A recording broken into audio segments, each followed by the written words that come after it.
Section 8.1 Introduction to Radicals. Square root. By definition, if a is a positive number, then the square root of a is a positive square root of a. Negative square root of a is a negative square root of a. Note, the square root of 0 equals 0. That is not 1. That is not put there as a joke. Often at times, and it's been known in the past, that some people believe that the square root of 0 equals 1. That is not true. The square root of 0 equals 0. Find the square root of each root, or each number. A. The square root of 100 equals 10. Why? Because 10 times 10 is 100. Remember, the square root of a number basically means some number times itself twice that will give you the original number. There's only one number times itself twice, that's 100, and that's 10 times 10. Negative square root of 81 is negative 9. Why? Because 9 times 9 is 81. And the 9 is negative because the negative was on the outside of the square root. The square root of 25 over 81 equals 5 over 9. Why? Because 5 over 9 times 5 over 9 equals 25 over 81. The square root of 36 equals 6. Why?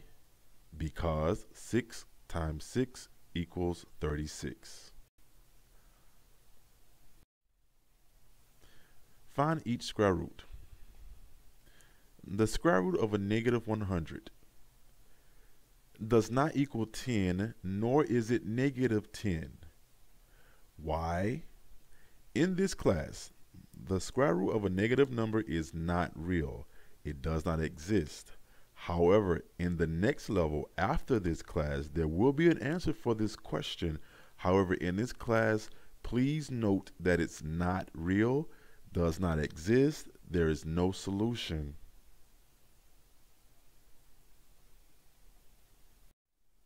Section 8.2, Simplifying Radicals. Simplifying radicals. In this section, to simplify a radical means to break it down into its simplest form. We've done this in recent chapters through a process called prime factorization of a number. It will be the same process in this section. However, we've learned techniques that will allow us to minimize the steps if we choose to. In this section, we'll be looking for ways to break numbers down where the answer is easily recognized. See the examples on the next slide. Simplify each square root. The square root of 40. Well, the square root of 40 doesn't have an even or a perfect number as an answer, but the square root of 40 can be broken down, and this is the process. You want to break 40 down into two numbers, but you want one of the numbers to have a perfect square root in it. So you need to think about all the ways you can multiply two numbers that will give you 40, but one of them has a square root in it. If you list all of the ways, you should come up with the numbers 4 and 10. Now the reason why we're choosing 4 is because 4 is a perfect square, and if that's the case, the square root of 4 would be 2. So therefore, if I simplify this further or rewrite the square root of 40 as the square root of 4 times the square root of 10, and since 4 is a perfect square, the square root of 4 is 2, but there is no square root of 10, so it will follow the 2 in the final answer. So the answer basically is 2 the square root of 10. The square root of 18. Once again, the square root of 18 does not have a perfect number as its answer. However, I can break 18 down into two numbers where one of the numbers might be a perfect square. If you list the ways of getting 18 when multiplying two numbers, you should come up with the pair of 9 and 2. So I'm going to rewrite this 18 as the square root of 9 times the square root of 2. And since the square root of 9 is a perfect square, which is 3, then therefore that becomes 3. But there is no square root of 2. It stays the square root of 2. Please note, the square root of 2 is not 1. 1 times 1 is not 2. Remember, a square root means there is some number multiplied times itself twice that will give you the original number. Once again, there is no number times itself twice that will give you the number 2. The square root of 500, okay? There are multiple ways of getting 500. However, if you notice that the number 500 has 2 zeros in it, so that's a key or telltale sign that perhaps you should divide or basically break 500 down using 100.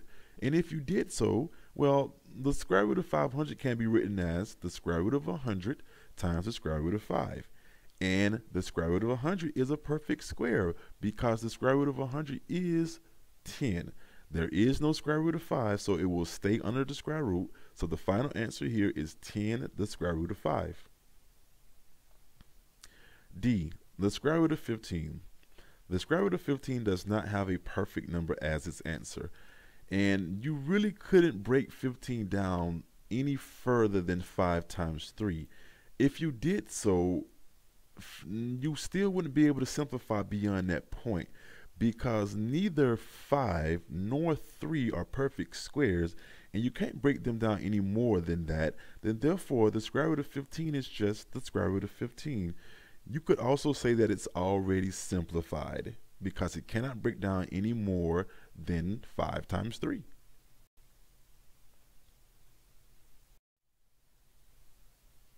Three, the square root of 8. Sometimes you will have a number on the outside of the square root. However, it's still the same process. You want to see if you can break down a number that is under the square root. Yes, you can break down 8 into two numbers where one of them is a perfect square. If you list the possibilities of multiplying two numbers to give you 8, you should come up with 4 and 2. So if I rewrite 3 to the square root of 8, it now becomes 3 times the square root of 4 times the square root of 2. Well, 4 is a perfect square, which means I can simplify that. So now my next line should read as 3 times 2 times the square root of 2. And 3 times 2 are just regular integer numbers. So 3 times 2 will give you 6, the square root of 2. 7, the square root of 75. Okay, 75 does not have a perfect square as an answer, but it can be broken down. I can break 75 down into two numbers where one of them is a perfect square. Again, if you list the ways of multiplying two numbers to give you 75, you should come up with the pair of 25 and 3. So if I rewrite the square root of 75, it now becomes 7 times the square root of 25 times the square root of 3. And since 25 is a perfect square, which is 5, so therefore my next line should read as 7 times 5 times the square root of 3. And 7 times 5 are just regular integer numbers, so therefore multiply them together. 7 times 5 will give you 35, the square root of 3. 2, the square root of 24. Once again, same process. 24 doesn't have a perfect square number as its answer, but 24 can be broken down. And there are multiple ways of getting 24. So if you list them, you should come up with the pair that we're looking for, which is going to be 4 and 6. So therefore, I'm going to rewrite 24, or this problem, as 2 times the square root of 4 times the square root of 6. And since 4 is a perfect square, which is 2, that now becomes 2 times 2, the square root of 6. And 2 times 2 is 4, so therefore the final result here is 4, the square root of 6. Please note that you cannot simplify any of these answers beyond the point that we've reached. You cannot multiply a whole number inside of a radical. That is impossible. Do not do this. To do so will cause you to get an incorrect solution.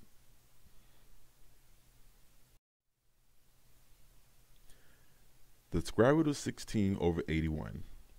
Well, if you wanted to, you can write this big radical down into two smaller radicals. So therefore, you can write this as the square root of 16 divided by the square root of 81. Now, you should notice that both 16 and 81 are perfect squares. And if you simplify that, you will get 4 over 9. Likewise, with example B, you can break this down into two smaller radicals. So you can write this as the square root of 2 over the square root of 25. Now, there is no square root of 2. It is not 1. The square root of 2 does not have a perfect number as its answer, so it will stay under the square root. However, the square root of 25 is a perfect square, which happens to be 5. So therefore, your answer here is the square root of 2 over 5. C, the square root of 45 over 49. We will break this down into two small radicals. So it's the square root of 45 over the square root of 49. We will simplify 45 and 49. Now, 45 does not have a perfect number as its answer, but we can break 45 down into two small numbers where one of them is a perfect square. If you list the ways of getting 45, you should come up with the pair of 9 and 5. So therefore, I'm going to rewrite the square root of 45 as the square root of 9 times the square root of 5 over the square root of 49. And since 9 is a perfect square, which happens to be 3, so therefore in the numerator we'll have 3, the square root of 5, and since 49 is a perfect square, which happens to be 7, we'll have a 7 in our denominator. So our final answer here is 3, the square root of 5 over 7.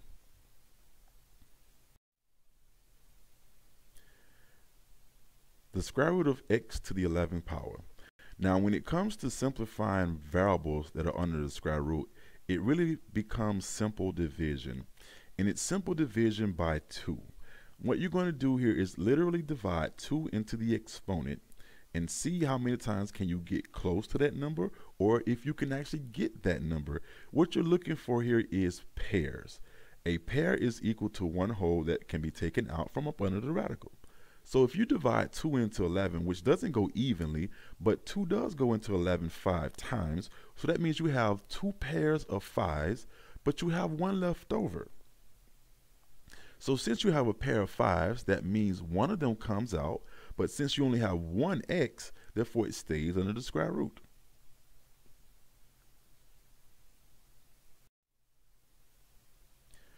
Z to the 14th. The square root of z to the 14th. Once again, it's just dividing by 2. Okay, well, 2 goes into 14 7 times, so you have a pair of 7s. And since you have a pair of 7s, one whole z to the 7 comes out. There is nothing remaining. Why is there nothing remaining? Because 2 went into 14 even of 7 times.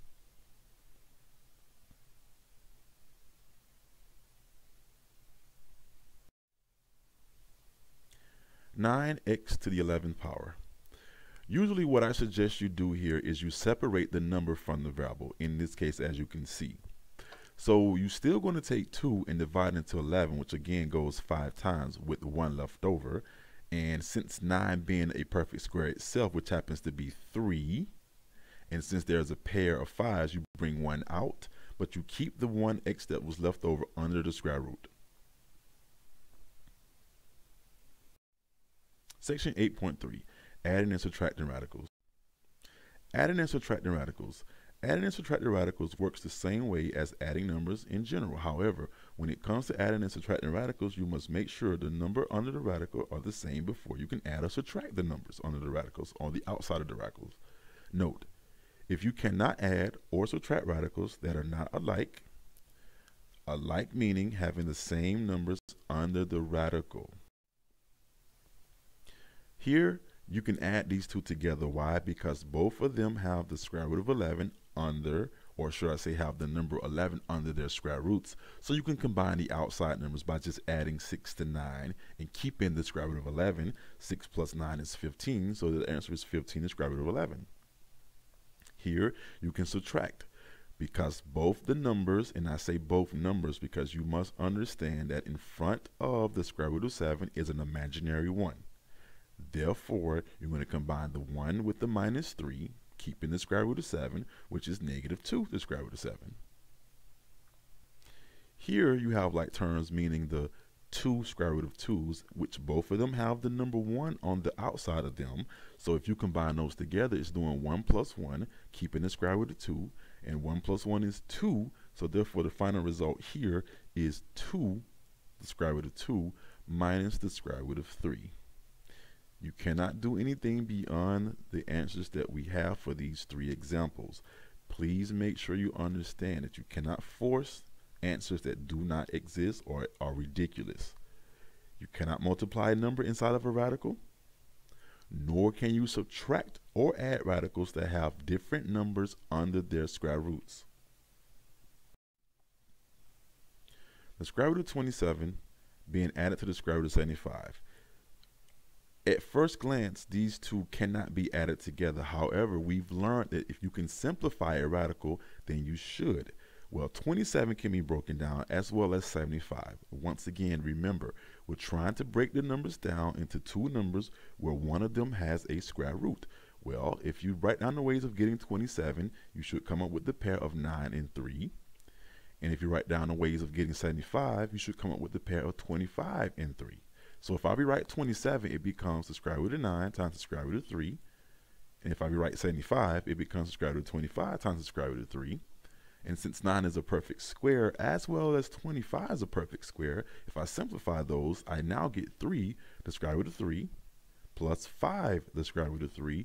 Now, after the simplification, as you can see, I can now combine these together because they both ended up with the same number under their square roots. So I combine their outside numbers by adding 3 to 5 and gives me 8, the square root of 3.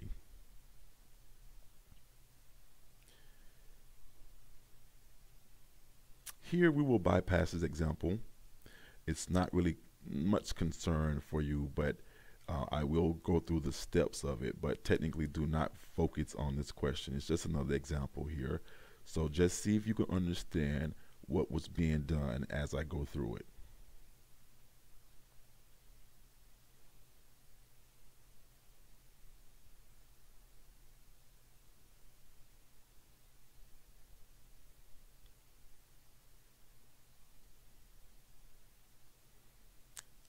Did you see what happened? If not, pause the slide or pause the program or pause the recording and see if you can see. Decipher it for yourself. Section 8.4, multiplying radicals. The product rule of radicals says if a and b are real numbers, then the square root of a times the square root of b equals the square root of a times b. If a is a positive number, then the square root of a times the square root of a equals a, or if the square root of a is being raised to the second power, that equals a as well. Basically, a radical multiplied by itself is exactly that term under the radical, or a radical raised to the second power or squared is exactly that term under the radical. The square root of 5 times the square root of 2 is the square root of 10. Remember, simplify if you can. 10 cannot be broken down any more than 5 times 2, and neither 5 nor 2 are perfect squares, so I can't go beyond that. So the answer stays the square root of 10. The square root of 7 times the square root of 7 is technically the square root of 49, but the square root of 49 is a perfect square, so therefore the result is just 7. The square root of 6 times the square root of 3 is the square root of 18. However, 18 has a perfect square in it, and if you wrote down the ways of getting 18, you should come up with the pair of 9 and 2. So therefore, if I rewrite 18, it's the square root of 9 times the square root of 2, and since 9 is a perfect square, which happens to be 3, therefore we have 3, the square root of 2, as the answer.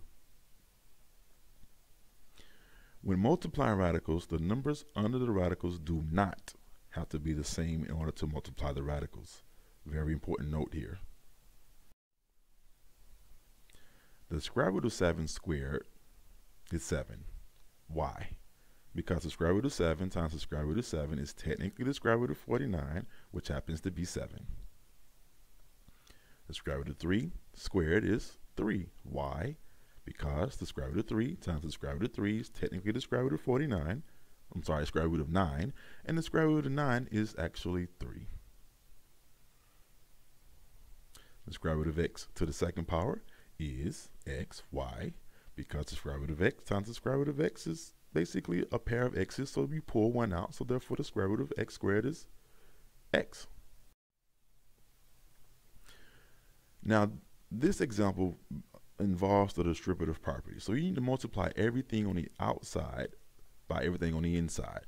So therefore, the square root of 7 times the square root of 7 is the square root of 49, and the square root of 7 times the square root of 3 is the negative square root of 21. Now, 41 happens to be a perfect square, which happens to be 7. But there is no square root of 21, so therefore it will stay up under the square root. Likewise, the square root of 5 times the square root of 10 gives you the square root of 50, and the square root of 5 times the square root of 2 gives you the square root of 10. Now, 50 nor 10 are perfect square numbers, but you can break down 50 into two numbers where one of them is a perfect square. And if you list the ways of getting 50, you should come up with the pair of 25 and 2. So if I rewrote 50, it becomes the square root of 5 times the square root of 2, which is 5, the square root of 2 plus 10. These are not like terms in neither example. So in this final result, you cannot subtract nor can you add anything together because those radicals are not the same.